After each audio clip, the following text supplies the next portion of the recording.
Hey everybody. So we've got a few more minutes until we're going to get started. And how is everyone doing? I hope everyone had a really great weekend. It was beautiful here in Philadelphia. I enjoyed a lot of really nice walks.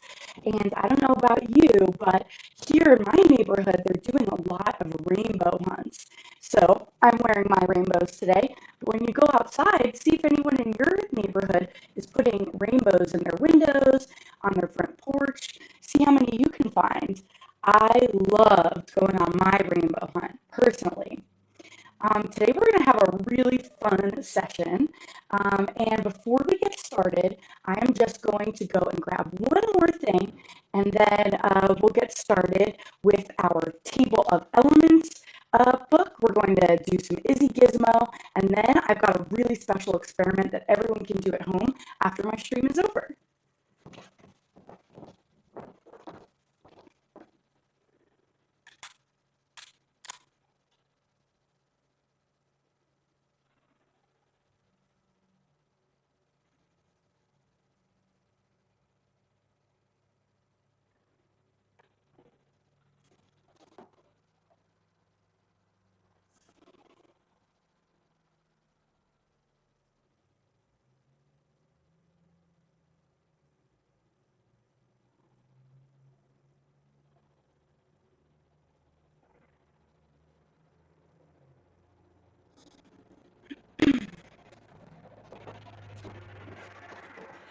Okay, I'm back, and I'm looking at, ooh, bad audio. Okay, let's make sure that we've got, okay, how is this? Can everybody hear me now? Put in the comments if this audio is a little better. Thank you, David. And I hope that we've got this going. I'm trying something a little bit different and using a secondary platform to help me schedule streams in advance. So I am listening to all the comments that we've got here on my phone. So hopefully that's helping out.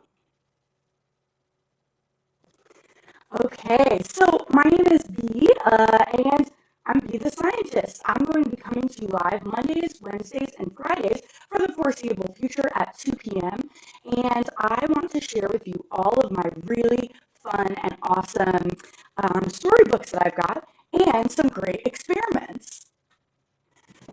Let's see. A lot of static breaking in and out. Okay, let's see if I can try this. Testing. 1, 2, 3. Can you hear me now? Can you hear me now? How is that going? Thank you, everyone, to my co-producers at home helping me out.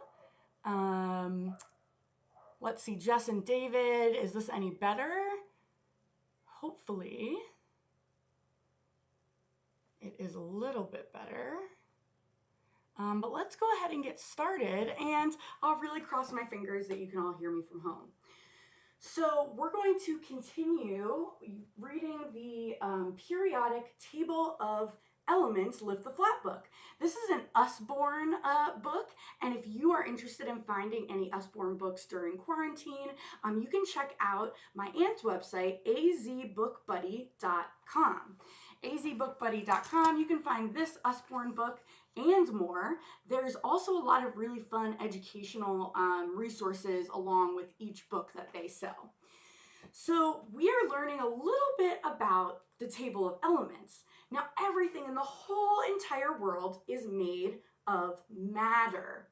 You're made of matter and I'm made of matter, and it turns out that matter really matters.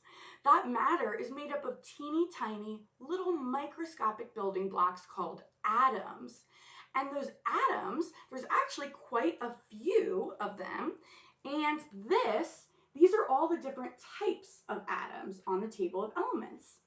So we went through the first few pages, and our friend Dmitry Mendeleev, who is my friend that is, let's see, right up here, he's the guy that invented the table of elements.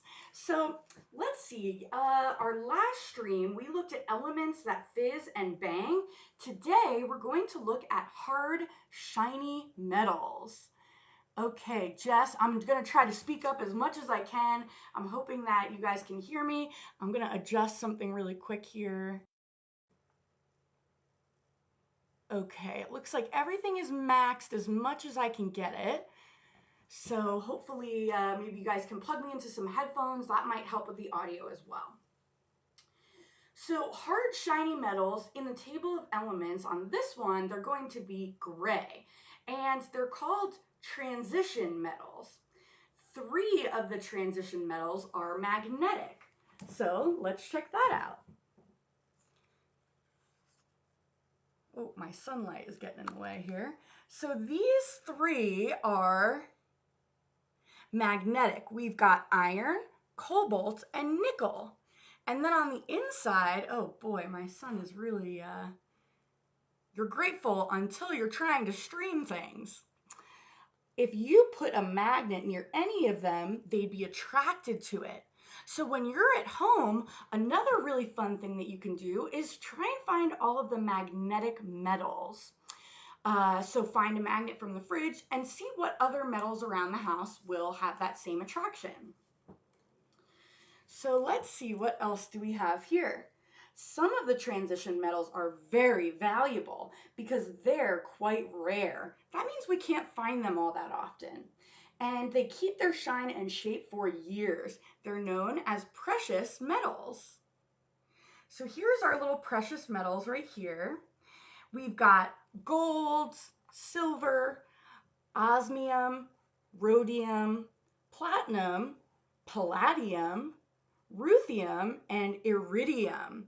Iridium looks all rainbow there. That's that material that kind of looks like the inside of an oyster, that really shiny material. Platinum is even more rare and expensive than gold. Did you know that? So let's see what's under this one. It says all the platinum ever mined would fit into only one small room. That's interesting. I didn't know that. Banks store their money in gold, melted down into bars called bullion. I didn't know that one either. Let's see what's on the inside here. Palladium. Adding palladium to gold lightens its color, turning it into white gold. The biggest store of gold in the world is under a bank in New York. It contains 550,000 bars of gold worth over $200 billion.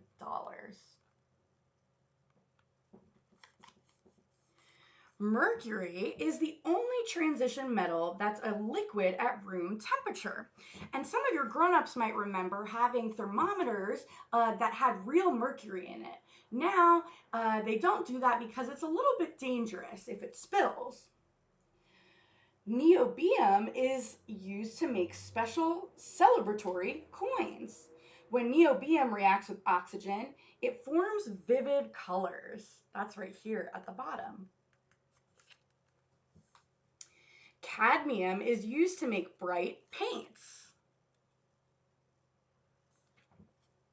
But in some forms, it's extremely toxic. So use of it is restricted to protect people and the environment. Gold and copper are the only metals that aren't gray. This color is called cadmium yellow. So we're just going to stick with this side and until I get my lighting figured out so you guys can see it a little bit better. So let me just check in here. Oh, great. Okay, it looks like my friend David said that it is a little bit too quiet, but as soon as you plugged it into your phone, it seemed to be working a lot better. Great. I'm so happy to hear that. Thanks again for my co-producers. And let me make sure that this is open back up so I can see what everybody's saying today. Here we go. Okay, so we're going to keep working through this book the next few live streams. We've got a ton of friends tuning in today. My friend Rick just tuned in. We've got some friends from my old job and friends from all over the place. So write in the comments where you're streaming from so we could see where in the world I am. Okay, so we'll pick this back up on Wednesday for our stream. And now to our main event, Izzy Gizmo. Maybe we'll just leave it right here. That might be the best way to view it. Izzy Gizmo loves to invent even though her contraptions don't always work the way that they should. When she finds a crow with a broken wing, she has to help. So that's on the inside flap here, and that usually tells us a quick summary of what the story is going to be about. Okay, I'm going to bring this a little bit closer and we can raise it up so that we can all see it. Perfect. I don't know about you, but I've been finding new uses for all of my things, including my music stand right here is really great for reading books together. Okay. How can everyone see the picture here? Hopefully that is, you can see it through my little sunlight. Whoops. Okay. Excellent. All right, I've got my little control panel here. So here is the very first page of Izzy Gizmo. Izzy Gizmo, a girl who loved to invent, carried her tool bag wherever she went, in case she discovered a thing to be mended or a gadget to tweak to make it more splendid.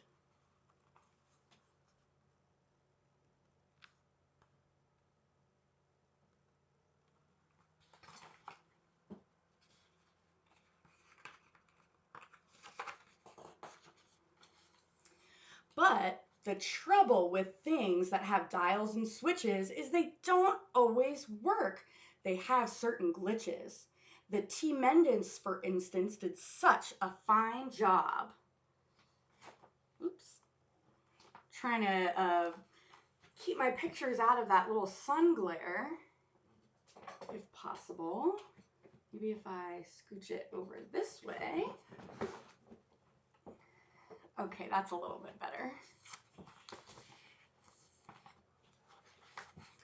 So it looks like Izzy Gizmo made something called the T-Mendance, and maybe it's not always working correctly. For instance, the T-Mendance did such a fine job till it popped a piston and off dropped a knob. Oh no. The swirly Spagsonic for eating spaghetti turned Grandpa's wallpaper into confetti. Uh-oh.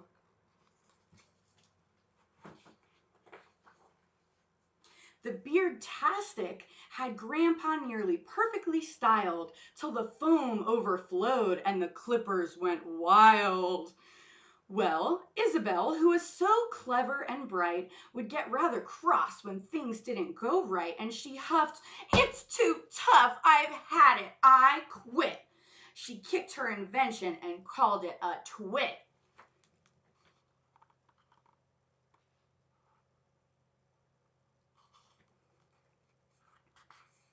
Does anyone get frustrated like that when things don't work? I know I get frustrated, especially when all my streaming things don't work, but it seems like we're having some good luck today. Isabel fumed. Grandpa smiled and chuckled. "You can't just quit 'cause that thingy bob buckled. Now trust me, young lady, sometimes you need to try again and again if you want to succeed. We call that grit, never giving up."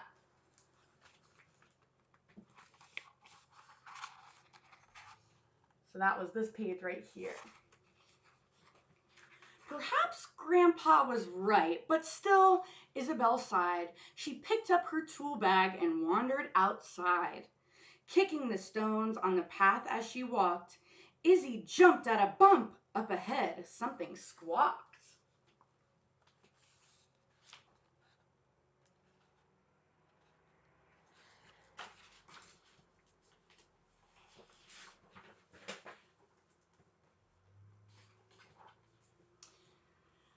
For the clouds, a poor crow had taken a tumble and landed cut-poof in a feathery jumble. Izzy ran to the vet, but he just shook his head. "His wing is too broken to fix," the doc said. Perhaps take him home, and there you could try to teach him to live as a crow who can't fly.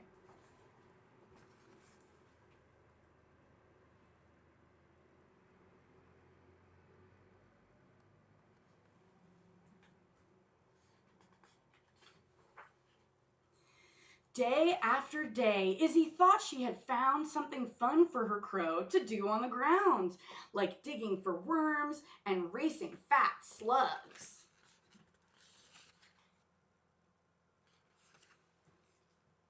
Hopscotch and hoopla and searching for bugs, but the heartbroken crow simply gazed at the sky as the other birds sang and happily flew by.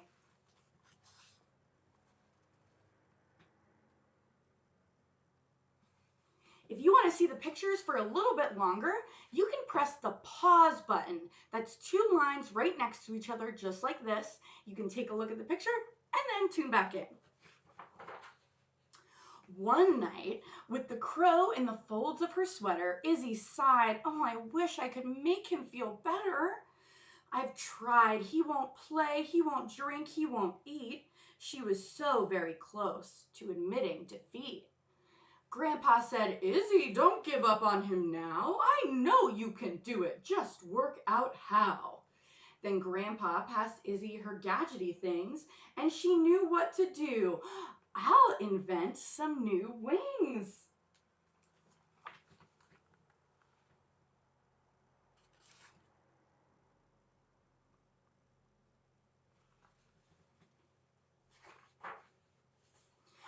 Izzy piled up her books and she started to read. Then she made a long list of the things she would need. Ooh, she did her research. I like that. She searched for some batteries and old electronics, dismantled a mixer from the Swirly Spag Sonic. Remember, that was her invention she made to eat spaghetti. The crow watched entranced, and he held Izzy's drill while she bent, bashed, and battered and walloped until...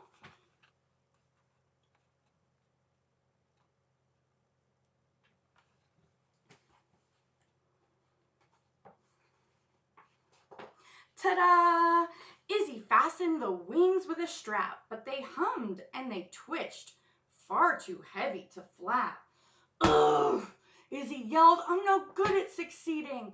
The crow softly cawed, his beady eyes pleading. "What now?" Izzy cried. "Try again," Grandpa said. "Okay, follow me," and with that, off she sped. Uh-oh, it seems like Izzy's getting a little bit frustrated here.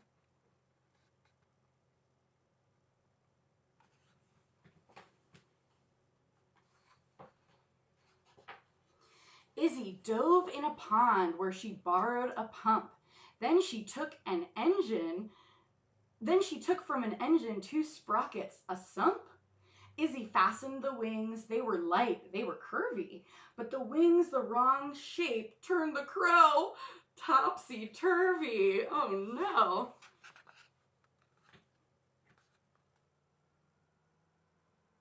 So it looks like she grabbed something from a motorcycle. She went down into a pond. She's really doing a good job at using what she has around her.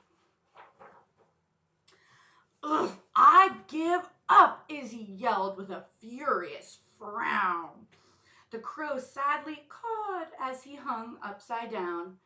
Izzy unscrewed the head from the shower, found special circuits to adjust the wings' power. And finally, using her trusty old pliers, she borrowed the motors from two big blow dryers.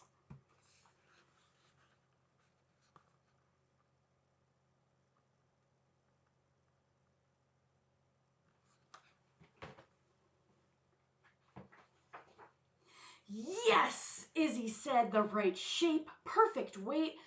But one flapped madly. The crow couldn't fly straight. "I've had it," yelled Izzy, heading straight for a bin. But the crow blocked her path. He just wouldn't give in. We all need that lab assistant that makes us keep trying and trying even after we get frustrated. Let's Let's see, I'm trying to tilt away from the sun here. Even more science for you. Izzy twizzled and tinkered, and using his beak, the tip-tapping crow gave the screws a good tweak. Then he loosened the cog from Grandpa's old mixer. Ooh, check out her workshop here.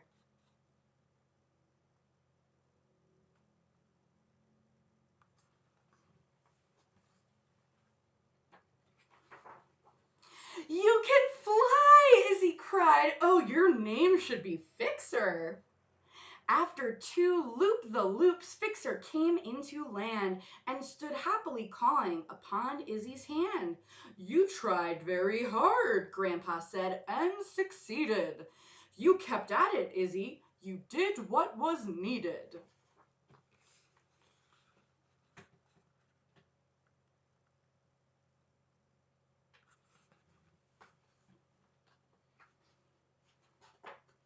But don't pack your tools up, your day's not quite ended. A few things around here now need to be mended. Uh-oh, looks like Izzy's got some explaining to do.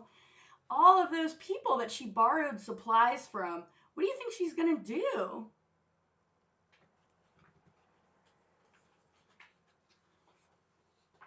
The end for Isabel Grace and Isabel B.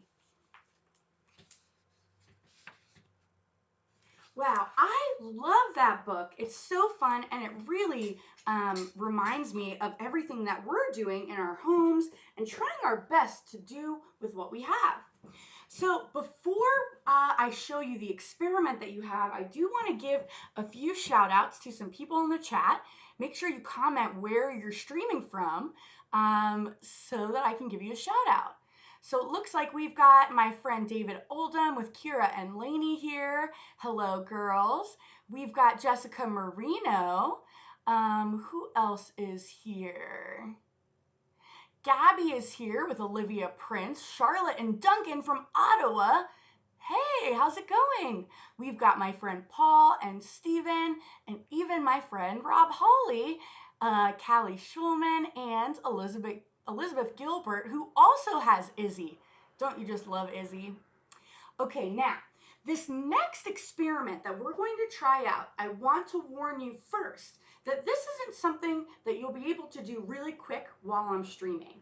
So I'm going to show you how to do it, and then you can go back to my video for more instructions. I'll be posting the link for the full instruction page.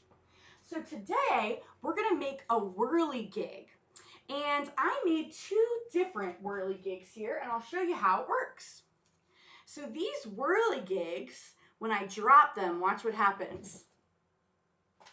Kind of hard to see, but when we drop it, it goes in a circle. And that's because of Bernoulli's principle. We talked a little bit about that on our Friday stream.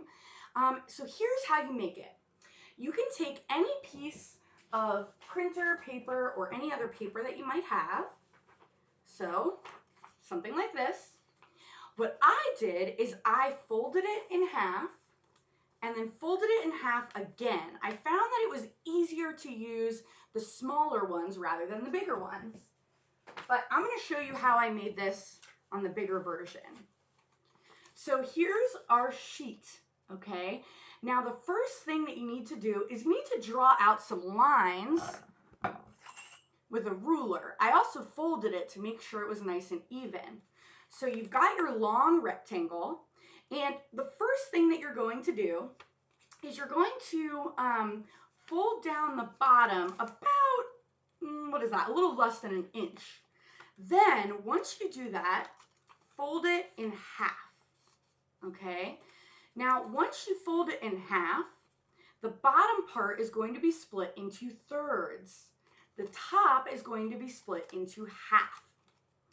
That's when we make our little cut incisions, okay? So just a little bit on the side here, a little bit on the side there. So once I fold the sides in like this, and then fold the bottom up, that's going to help keep it nice and secure.